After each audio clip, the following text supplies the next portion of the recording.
Well, so we're here at Wrestling Travel in Liverpool for Love of Wrestling convention with the one and only 16-time World Heavyweight Champion, 2-time Hall of Famer, the incomparable, indestructible Ric the Nature Boy Flair. How's it going? Great, thank you. Wonderful time. How are you feeling after the year you've had and everything else? I feel great, actually.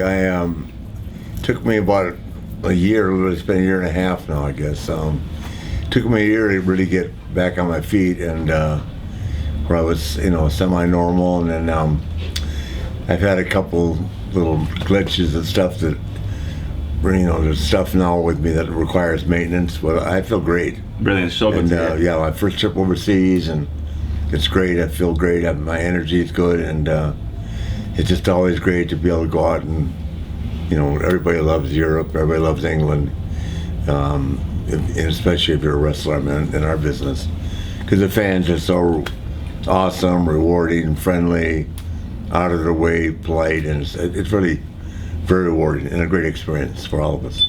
So let's jump right into this year's WrestleMania, where Charlotte headlined, one of the first of the 3 women to ever headline in WrestleMania. It seems that she's almost done everything there is to do already in such a short space of time. She's headlined WrestleMania, been in the Royal Rumbles, headlined other pay-per-views. Where does she go next after this? That's for them to determine. In terms of personal accomplishments, in her mind, she never is satisfied with what she's accomplished. She always wants to be one level better, and one step ahead of the game. So in her mind, she has a lot left to accomplish. If I'm looking at it, she could retire tomorrow and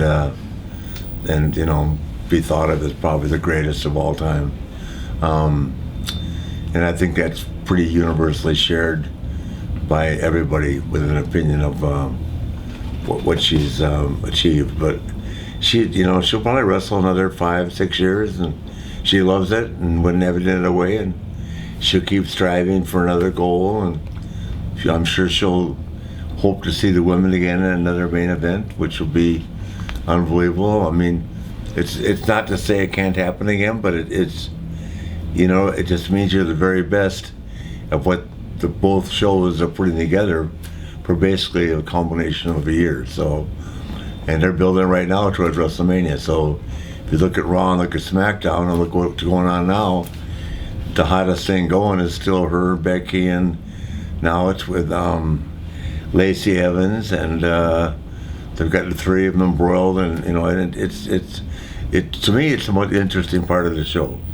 I look for it. I love it when Stephanie's on. I love seeing Seth and Randy and that, but there's so many interchangeable parts and components. The one thing that never changes are Becky and Ashley in terms of what they mean to their program. Now they're on different programs, but if you're looking at what people are talking about the most, I would have to say that's still the primary issue. So if you yourself had to come out of retirement for one more match and you could choose anyone on the current roster, who would it be?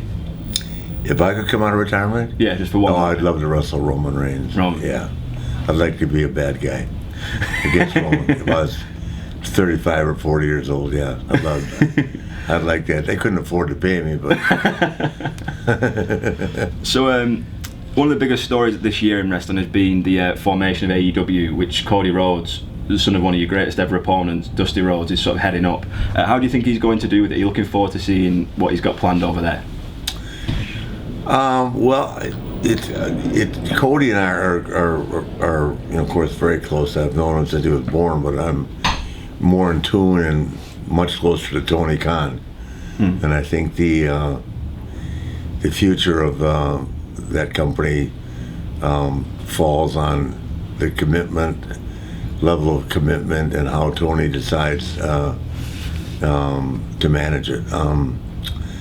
He comes from a family that's got franchises not only in soccer over here in Europe, but football in the United States.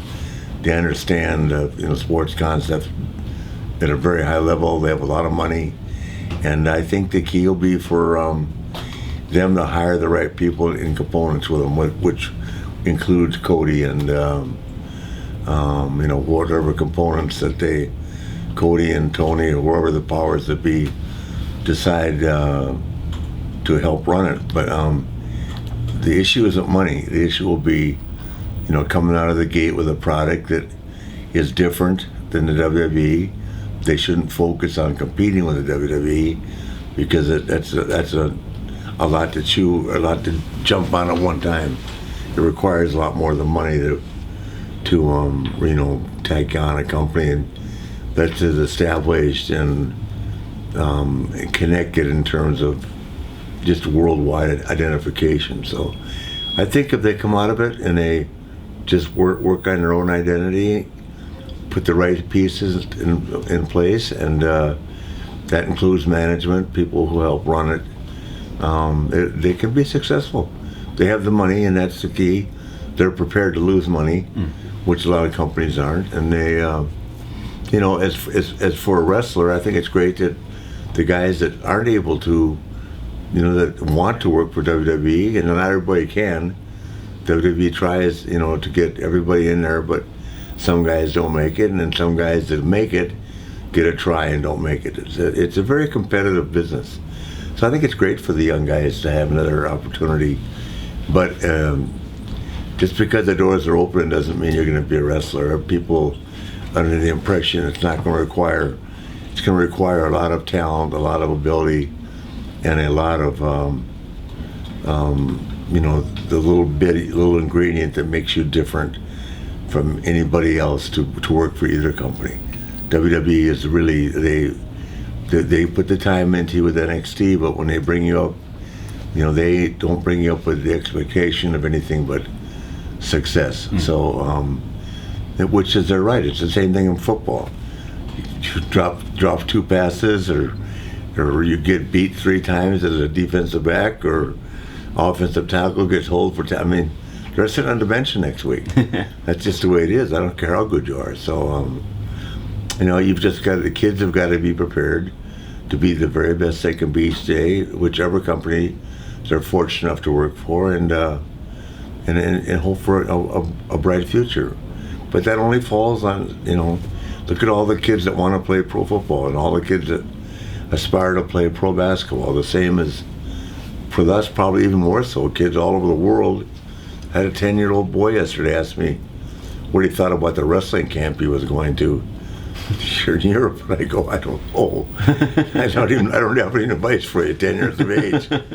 But I mean, that's, it's so popular, and and this convention is a result of the nice people that are running it and making this such a really well-organized event. But this represents the love of the business, and we're all guys that are 10, 15, 20 years out of the business and still, get the respect from the fans. And that's one of the differences between Europe and the United States. And Europe, if you're an athlete and you were really good, you become revered. If you're a real good athlete in the United States in a sport and you get old, you get old.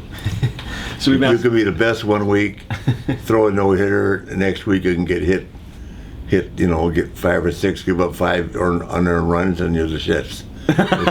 No, it's basically the truth. I mean, over here, if you talk about soccer, they're still talking about Pele. He hasn't played. Am I saying that right? Yeah. I mean, they still compare people to Pele or David Beckham, and I'm using soccer as a sport. But it's funny over the United States. They can be great one day, terrible the next. Pele could miss 40 goals and still be the greatest. Yeah. Because they remember what his accomplishments were when he was at his best. So it's a different culture, but it's what makes this place so fun and so nice for us to come visit. So obviously, throughout your career, especially when you were the NWA champion, you travelled all over the world and all over the country, working different territories, different opponents every night. Can you share with us like one or two like the best stories you've got from that time, just that sum up sort of like just what it was like to be NWA champion on the road, the people you're working with, anything particularly funny or memorable?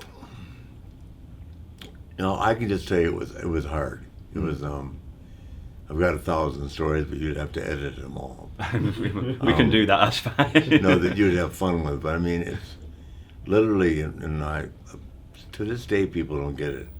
I could wrestle in Tokyo on Wednesday and be wrestling for an hour in St. Louis on Friday.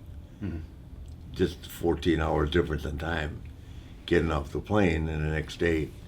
And then from St. Louis, I could be in Honolulu. Actually, I've gone back to Tokyo for 3 more days. I mean, or flying over to New Zealand for 2 days, and then flying right back into Atlanta. Yeah. Never missing a day. Or I mean, I just have so many stories that people would look at and say that's not possible. But probably the funniest one is I had been wrestling in Florida all week long for an hour every night with Barry Windham, Mike Rotundo, Billy Jack, Dusty, all the guys that were in that time frame back then. And I knew I had to go to Tokyo on Monday, and I was just dreading it because I knew when I landed I had to wrestle Jumbo Tsuruta and Tenryu, and I can't think of the kid's name, but for 3 one-hour matches. And so I was so stressed out that I drank all the way over there. And back then we had a paper ticket, and I just made up my mind I was quitting. So I could hear them paging me, and baggage claim, Matoka, Baba's wife, was going, "Ric Flair, son, report to baggage claim." And I just took that paper ticket and walked across the gate to a guy going to, I said, "What's the first flight back?" He said, "Well, you can get us one that goes to Seattle, connecting Chicago to Charlotte." Bingo. I got on and went all the way back to Charlotte. This is all one day, you know. Well, it's like 28 hours, 30 hours, whatever it is. And landed in Charlotte, and Jimmy Crockett, the promoter, was waiting for me. And I didn't even go home. Back on the plane, and I made it all the way back in time for the first match. I wrestled an hour, broke a sweat, went and got drunk that night, never thought about it again. But it was the anxiety of that constant, you know, you live by your watch. Yeah. And that hour-long match every night, just, they could be fun, but they could be long. Yeah. You know what I mean? So I've got 1,000 stories like that. But you went, obviously, when your first trip to Japan was with Dusty Rhodes in the. My first trip was 1972. Yeah. What was that like? Carrying their bags. It was he, Murdoch. It was Dusty, Murdoch, Nelson Royal, Skandar Akbar. Oh, I can't remember, a kid from St. Cloud. Can't remember his name now, but they all made me carry their bags, and then they threw all my clothes out of the hotel room, and it was a lot. But I'd be riding on the train, and Dusty be singing, "Dear John, I hate," you know, about like my wife. "I hate to leave you." There was no phones to call back home then, right? So yeah, I learned. So the last question, if you had to put together a Mount Rushmore of professional wrestlers that really sum up the industry as the greatest of all time, 4 talents to choose, who would you put up there? I mean, you have to be up yourself, surely, with 3 others. Well, I think because of time put in, I'm in that category. But I'd have to go with Hulk, Stone Cold, and Undertaker. It's not a bad lineup. Yeah, I mean, I know everybody's going to say that I should put Andre the Giant in, but I actually think Undertaker has had as big a run and as big an impact on the business without being like having to be the champion, just being the character. And like here, I'm sure he's done very well here, and the lines are long to see him. He's number 1, he's a great guy. Number 2, it's the most unique and greatest gimmick. And he's reinvented in the history of our business. And he's gotten sick of it a couple times and changed it around. But at the end of the day, whether he's riding a motorcycle or, you know, getting out of a coffin, it's the greatest gimmick that I've ever seen. So I put him up there, and then I'd have to go with Hulk and Steve. But then you got Dusty Rhodes. I mean, it's just a lot of names. It'd be hard to leave off of that. So I'll put myself in the category of having influenced, good and bad, the most guys. I'm sure of that. Ric Flair, it's been a pleasure as always. Thank you so much.